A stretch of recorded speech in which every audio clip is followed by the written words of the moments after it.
They started to shoot with heavy gun. I was there.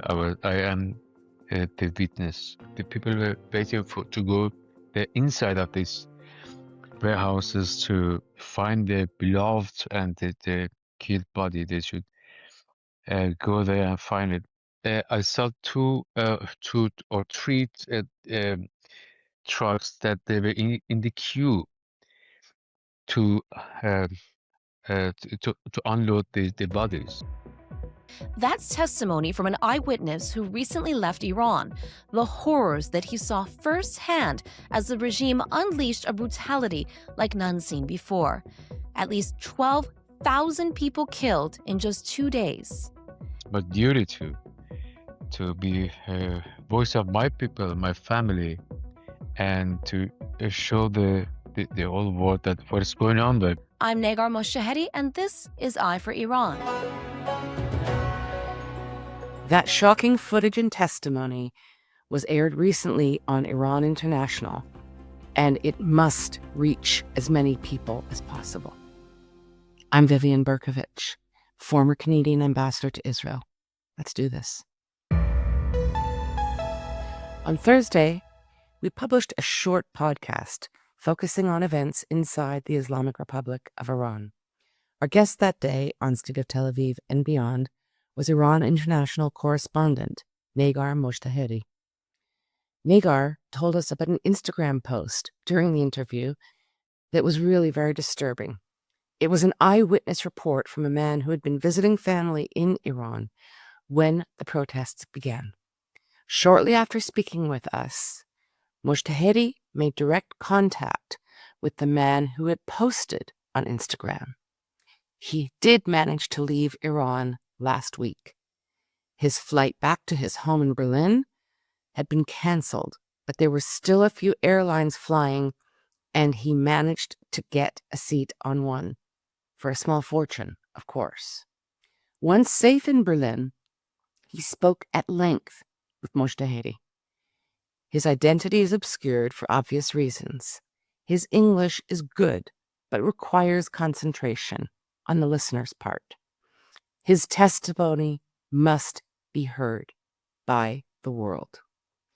With the permission of Iran International, we bring you this historically important interview, first aired on Friday. Kiarash, welcome. It means so much to have you here. You're opening up about something so traumatic to get out your message to the world. You were there in Iran at the height of the repression during the digital blackout. Tell us what you witnessed. Yeah, thank you for having me here. It's my duty to be a voice of my people, my family, and to show the whole world that what is going on there, because no one knows what is exactly going on there in the streets, and what are the people thinking, and what are they hoping for. These days are so horrifying, and my heart is exploding every single minute. And I just heard that 1 hour ago, a friend of mine he was killed yesterday, and yeah, that comes in my. But what I've seen in Tehran, that it is it's not stoppable to for, to we can't stop this regime to killing the people. They're not talking with us. They're just killing Sorry. from the first moments that on 8th of January, which Shahzad Pahlavi, you call the people, they started to shoot with heavy gun. I was there.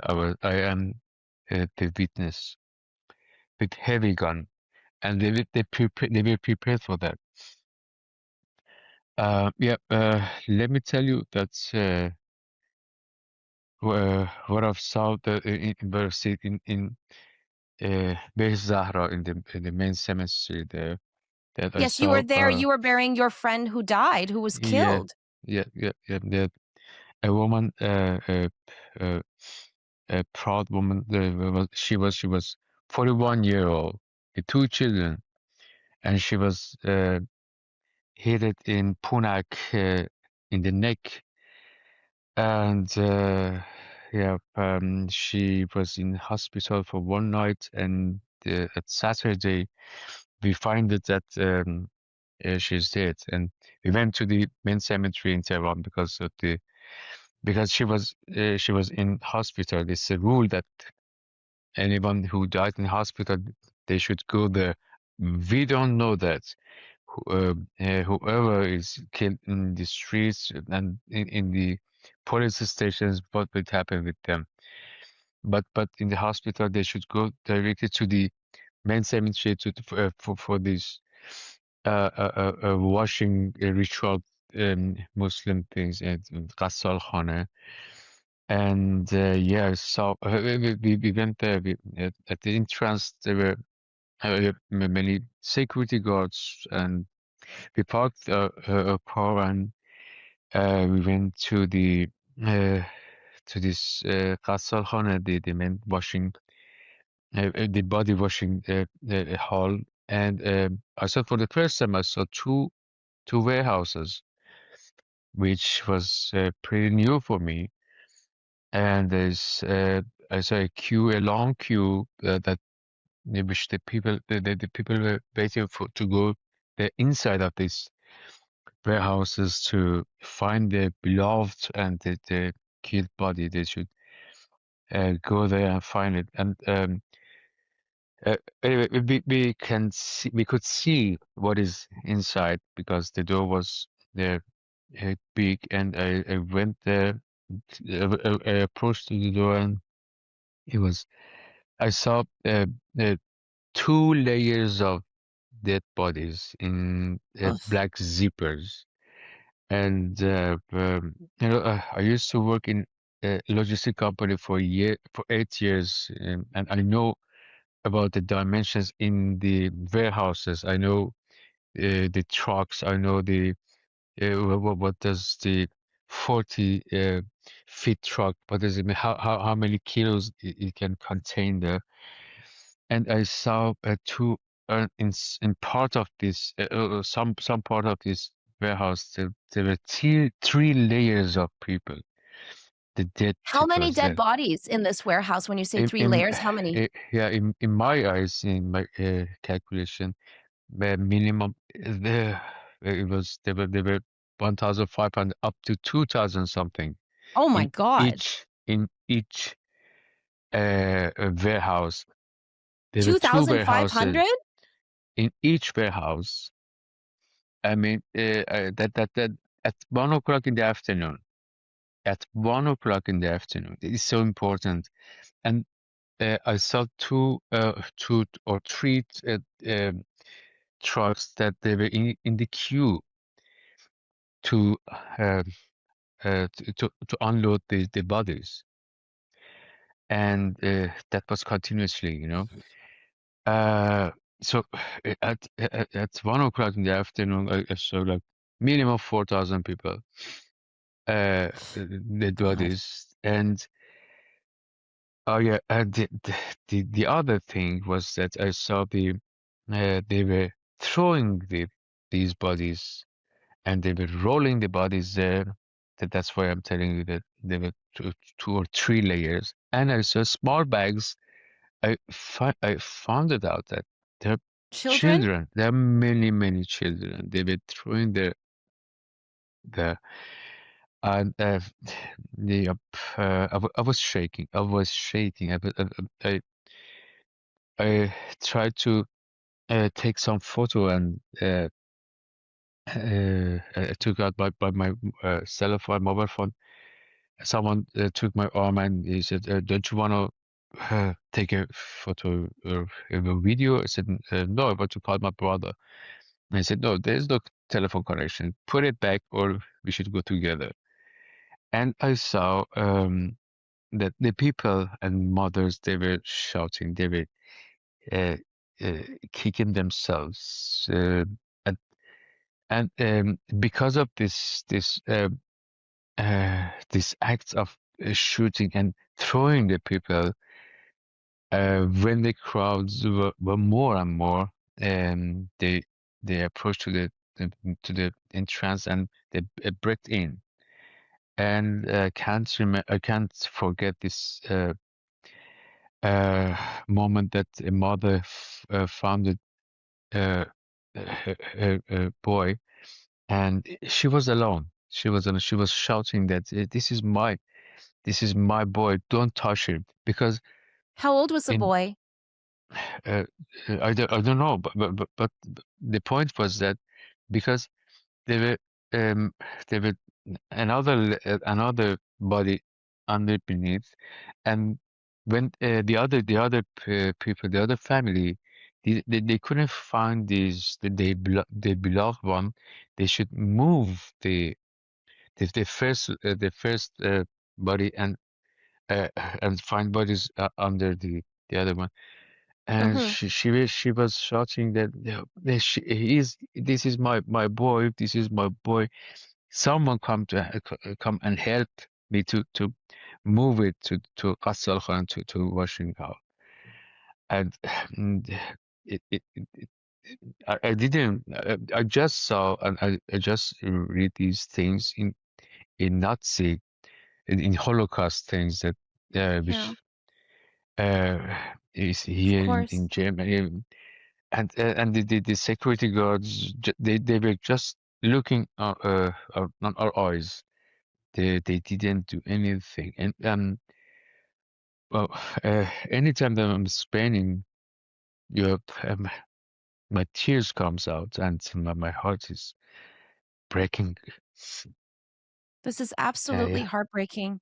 And you saw tell us what else you witnessed at Behesh Zahra, the cemetery. You saw tell us about the shooting. You described to me over the phone before we started recording about people dressed in chador Yeah, this is shooting at people. after that. Yes, this thing is after that.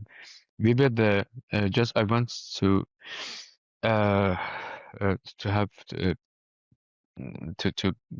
go back to this point, which is so important, that at 1:30 in the afternoon, there were in my as there were like minimum 4,000 in both of them, minimum 4,000 in both, and in two warehouses. And when we were when we had to leave because we had half an hour to put the Nassim Puragai's body into the grave.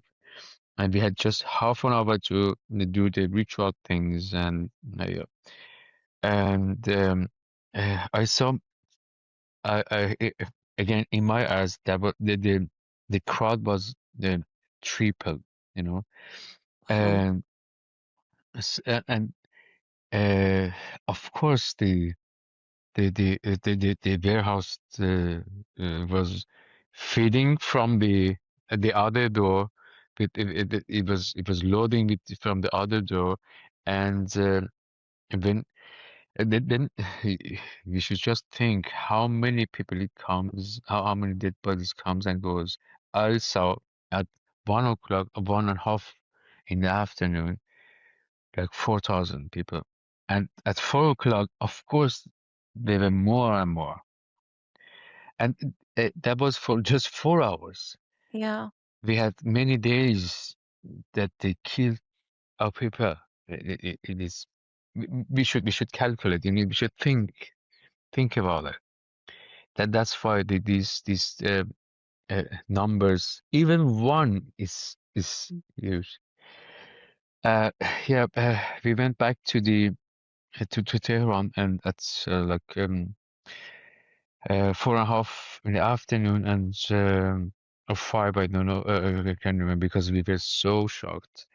And yeah, after like 6 and 6:30, I left my family and I went to Saudi Arabia with my friends, and then about 8 o'clock, everything was disconnected, and then again I could hear the shooting things from the north of the Carter Square in Salatobad, and suddenly I saw someone with chador with the black uh, long Covering. shawl covering, yeah. He or she, I don't know. What was Oh, that? Passed away, passed me, and the and I've heard bang bang, pop pop pop pop. That was the thing. Six times of silent shooting, and I saw in my eyes, I saw three people. They collapsed and they fell down just near me. Two girls and one boy, and one man. I mean, just yeah, indiscriminately shooting at the crowd. yeah, exactly. And I It could have shouted. been you. Exactly. If he or she was left-handed, that could be me. And yeah, one shot in the foot, in the foot and leg, and the other one in the neck. My God. Wow. One How shoot can I? in the neck and one in the leg. Yeah, yeah, yeah, yeah, yeah. And I shouted that he is killing us. I shout, and uh, he or she, it was that creature. I mean, yeah, it was so trained and so fast, and boom, boom, boom.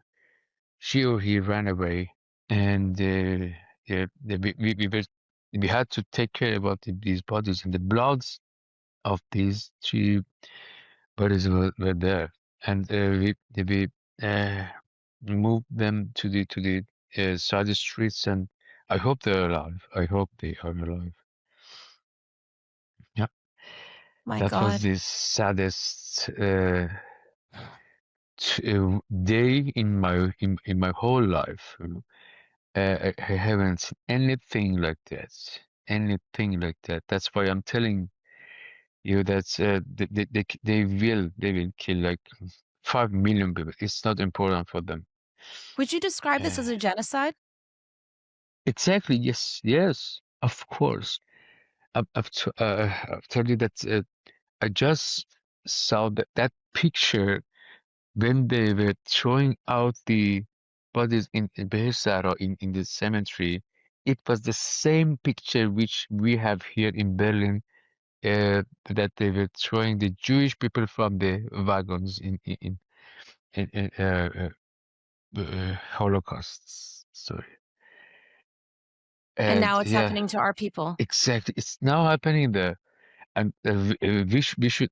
This is my duty, as this is my responsibility to talk and to talk and to say every time I will cry. And but I should say, what is happening? What is happening? And what should we be aware of? And uh, and the governments shouldn't work with this regime because they're killing their own people. How we can why we are working with them? And not only that, you're going to have next month, the foreign minister of Iran, Abbas Araghchi, has been invited to the Munich Security Yeah, Conference, right in your country of Germany. exactly. Yeah. They shouldn't be recognized and resetting anything because they're the liars. They're they're they're killing the people, their own people. So what the other countries are thinking for, and are they in they helping, and their hands are in the blood as well, or what? It is so important uh, to clarify, to crystallize that what is happening there. And already you've lost so many friends who have been killed. Yes, yes, yes, yes. And and um, now and the news will come later and later. And many friends of mine and many friends of my friends that they're lost. You know, it we don't know where are they. It is the other thing. As long as this system and this regime is working, nothing will be uh, changed, and the region is still like that. Yeah. And what is your message to the world? Uh, uh, the message to the world is to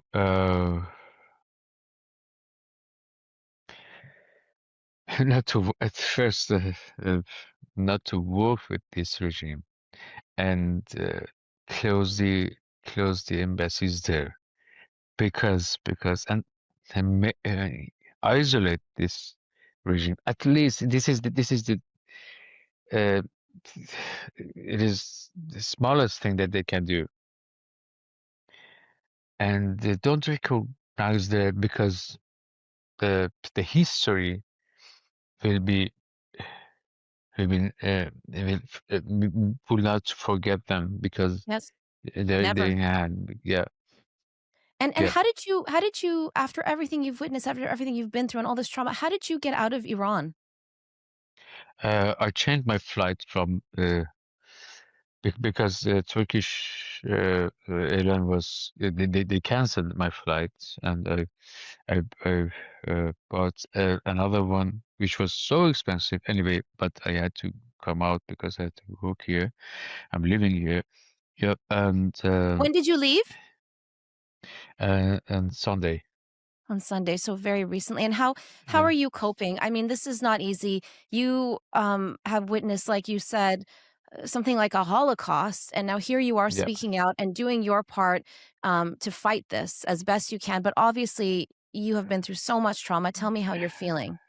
I feel not good after all, but fortunately, I had a course, a certification from Bielefeld University for trauma therapy. I didn't know that I should use it for myself, trauma Okay. therapy, and now I'm using for myself. With writing and speaking, I bought many flowers for myself today to just see it because I'm totally alone here right now. And yeah, and um, yeah, we have to, and these things that if I know if I recognize something like the duty for myself to the like talking to you that you can help me to be the voice of my people to show what is going on. That makes me better. I feel better, and we can put our hands together uh, to do something.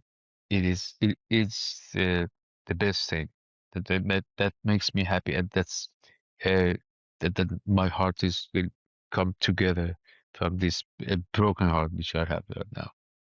Of course, and we're all in this together, and all Yeah, of us yeah. have to do our part and use our voice in whatever form and whatever capacity we can. Thank you so much, Kiarash. This means Thank so you. much. It's my pleasure. It's my duty and my responsibility, and I hope the next time we are talking about anything is it will be better. It should be peace and love and dancing and yeah, yeah. May we see The light again. future, of course, of May we course. see light again. Of Thank course, we you. will see. Over the last few days, information has become even more scarce. Reliable reports and video footage tell and show of a total military crackdown. Vehicles, armed men everywhere. Anyone who dares to go outside risks being shot. Over the weekend, reports trickled out that the regime intends to permanently sever all internet connections between the Iranian people and the outside world. Specially trained operatives are locating individual Starlink satellite dishes in order to remove the last opportunity that the people have to communicate with the world. Numerous reports have stated that Qatar told President Trump that the Al Udeid airbase, situated in Qatar, may not be used to launch any attack on Iran. This is an American airbase, and the audacity of this position, if true, is staggering. Without the U.S. military presence, Qatar is defenseless. The Sunni Gulf Arab nations loathe Qatar. Its allies in the region are Iran, terrorists further away like Hamas, Hezbollah, and the Houthis.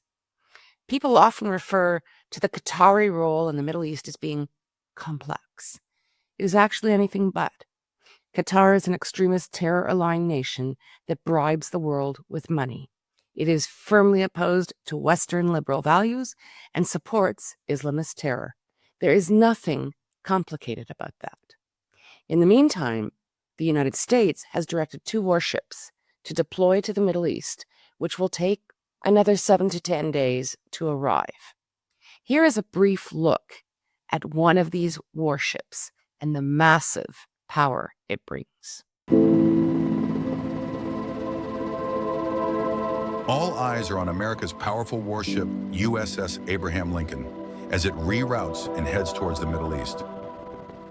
The nuclear-powered aircraft carrier is one of the largest and most powerful warships operated by the United States.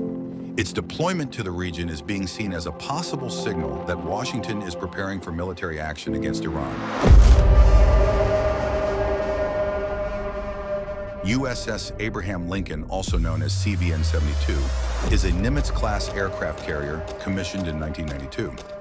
It acts as a mobile airbase, carrying nearly 90 aircraft and a crew of more than 5,000 personnel. Named after America's 16th president, the carrier functions as a floating airport, capable of launching multiple aircraft every minute. It can carry out airstrikes against targets on land, at sea, and in the air. As a nuclear-powered vessel, USS Abraham Lincoln is designed to operate for decades without refueling and to project U.S. military power far from American shores. It typically sails with a carrier strike group that includes destroyers, cruisers, and support ships capable of launching missiles and defending the fleet. Once the Lincoln and a second warship are in the region, the American scope of action will be unfettered by Qatari diktats.